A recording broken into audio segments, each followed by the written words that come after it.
गहरा रिश्ता एक जुड़े यीशु के साथ, महिमा उसकी करें सुनकर उसकी बात। गहरा रिश्ता एक जुड़े यीशु के साथ, महिमा उसकी करें सुनकर उसकी बात। गहरा रिश्ता।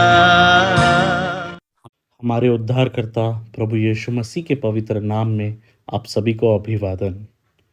पवित्र शास्त्र बाइबल की पुस्तक नीतिवचन के 28वें अध्याय के पहले वचन में लिखा गया है, दुष्ट लोग जब कोई उनका पीछा नहीं करता तब भी भागते हैं, परंतु धर्मी लोग जवान सिंहों की तरह निडर रहते हैं। उदाहरण के तौर पर देखें तो जब छोटे बच्चे यदि कोई गलती कर देते हैं या उनसे कोई भारी नुकसान हो जाता है तो आप कुछ कहने से पहले ही डरा हुआ चेहरा बनाकर रोना शुरू कर देते हैं।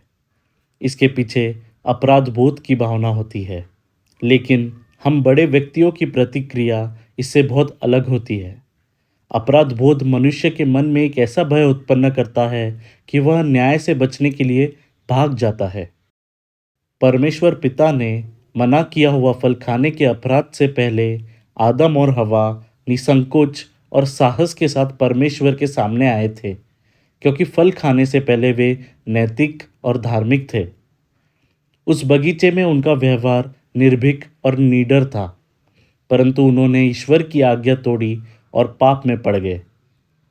अब जबकि कोई उनका पीछा नहीं कर रहा था, फिर भी वे परमेश्वर की दृष्टि से भाग गए और पेड़ के पीछे छिप गए। इसके पीछे भी अपराध बोध की ही भावना थी। सरल शब्दों में कहे तो पाप मनुष्य को डरपोक बना देता है। वास्तविकता तो यह है कि पाप करने वालों पर परमेश्वर का क्रोध बना रहता है और वे इसी भय से भागते रहते हैं। लेकिन पाप से बचने के लिए भाग जाना यह कोई समाधान नहीं, परंतु इसके लिए वास्तव में हमें क्रूस के पास आना आवश्यक है। क्रूस पर बहने वाला प्रभु यीशु मसीह का निर्दोष, निष्कलंक और अनमोल रक्त हमारे पापों को धो देता है और हमारे मन के अपराध बोध और भय को दूर कर हमें परमेश्वर के घर में साहस के साथ आने में सहायता करता है। हम दुआ करते हैं कि आपको भी परमेश्वर की ओर से यह साहस मिले। धन्यवाद।